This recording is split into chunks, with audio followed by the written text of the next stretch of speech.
Everyone hears horror stories about going to the doctor and having the wrong medical procedure done.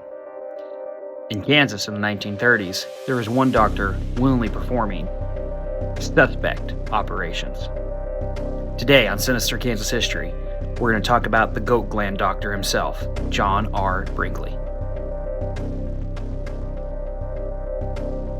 Attending several different eclectic medicine schools, Brinkley was able to finally get himself a diploma that proclaimed him to be a doctor from a source that cranked them out on the regular.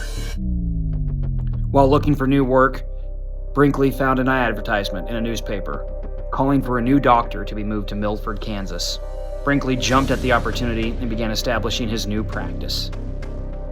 Upon visiting patients, Brinkley said, "I have the cure for every male vigor problem that you may run into." His answer? Transplant goat glands into healthy men in order to solve their virility problems.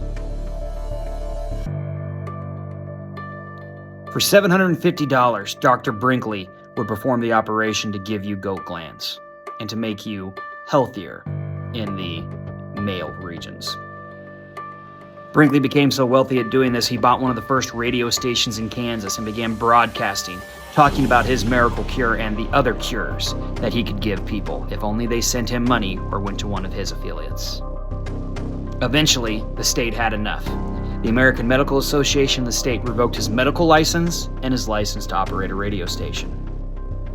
Not to be deterred, Brinkley began buying time on other radio stations and announced his independent run for governor, which he nearly won. Brinkley, the quack doctor who had performed thousands of unnecessary operations on patients, proved to be so popular with his particular brand of populism that he almost won the Kansas governorship.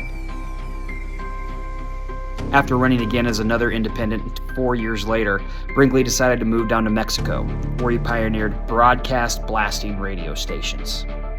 Using a 50,000 powered watt transmitter, he broadcast his particular views to all over the United States, claiming he had the cures for what ails you. Brinkley was responsible for the wrongful death of thousands of patients, and finally, after suffering a heart attack and losing his own leg, he passes away in the 1940s in Texas. Today, there are rules describing what doctors can and cannot promote in medicine. There are rules deciding what you can and cannot say on the radio.